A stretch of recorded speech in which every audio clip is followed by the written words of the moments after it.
আপনি মনে কাটতে দিলে সবাই সবাই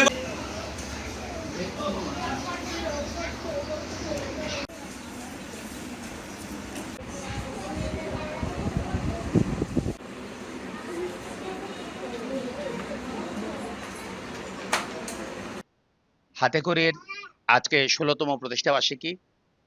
আসলে এই প্রতিষ্ঠানটি শুধু একটা প্রতিষ্ঠান নয়, এটা আমাদের আবেগ। আমার বাসার পাশে এটার অবস্থান। দীর্ঘদিন ধরে দেখে আসছি এই প্রতিষ্ঠানটি ব্রাহ্মণবাড়িয়ার শিল্প সংস্কৃতি জগতে বিশেষ করে আর্ট শেখায়।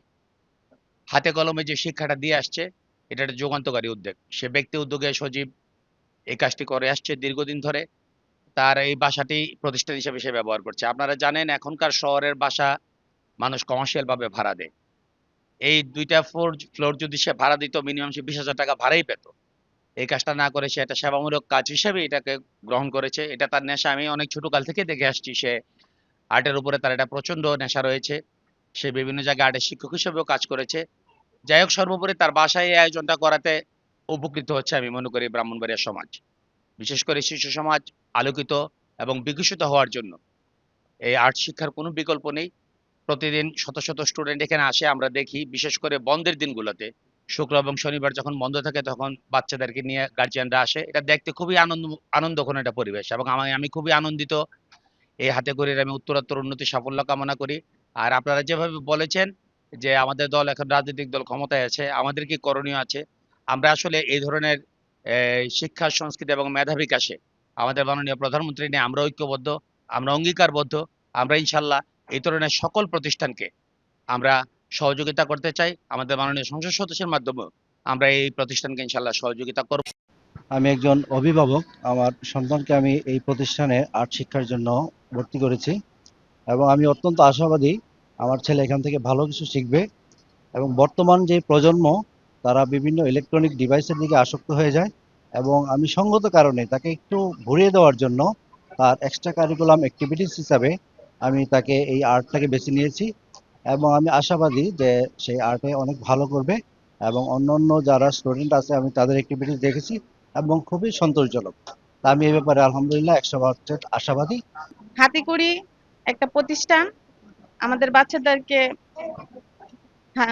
আর্ট শিখিয়ে থাকেন সজীব স্যার। মানে স্যারের যেরকম একটা সুন্দর নাম দিয়েছেন হাতেখড়ি, স্যার ওইরকম ভাবেই বাচ্চাদেরকে গড়ে তুলছেন, হাতে ধরে কাজ শিখাচ্ছেন। আমাদের খুব ভালো লাগে। তবে এই জায়গায় বাচ্চাদেরকে দিয়ে আমরা খুব চিন্তামুক্ত থাকি, বাসায় গেলেও কোনো টেনশন থাকে না।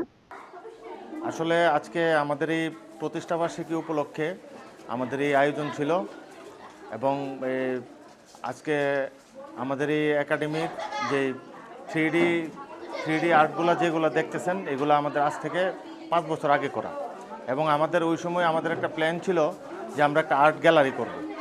কিন্তু আসলে আমরা এই নিচের কাজগুলি করতে করতে উপরে এসে আমাদের আসলে ফান্ড ছিল না, আসলে করতে পারি নাই।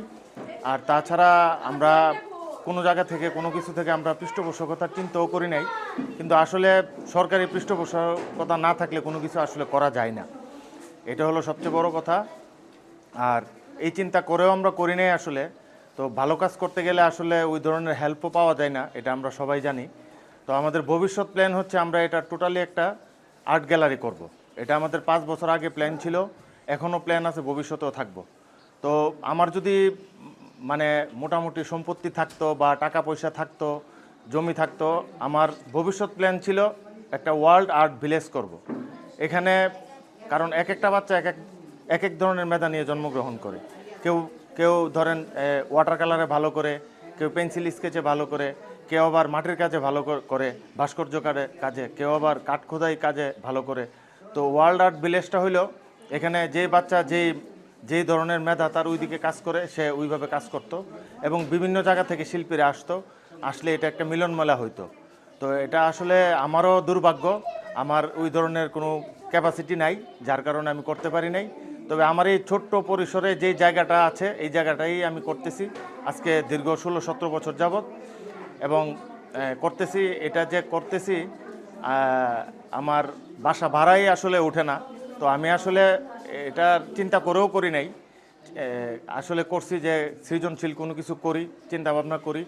আর আমরা যারা ব্রাহ্মণবাড়িয়াতে এক্সিবিশন করি, এটা আসলে এক্সিবিশন হয় না। এক্সিবিশন করতে হয় বাচ্চাদের ছবিগুলো বাদাই করে তারপরে এক্সিবিশন করতে হয়। দেখা গেছে এক্সিবিশন করার পরে আমরা একদিন ব্যাপী, 2 দিন ব্যাপী, 3 দিন ব্যাপী এক্সিবিশন করার পরে বাচ্চাদের ছবিগুলো খুলে ফেলি, টান দিয়ে খুলে ফেলি, ছিঁড়ে ফেলি। তাদের এই স্মৃতিগুলো কিন্তু নষ্ট হয়ে যাচ্ছে। আর আমরা যদি বাদাই করে ছবিগুলা এক্সিবিশন করি তাহলে এই ছবিগুলো তার স্মৃতিটা থাকে।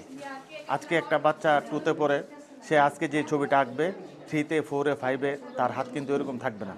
সে ভালো করবে বা একটা পর্যায়ে সে এসে ছবি আঁকাটা ছেড়ে দিবে।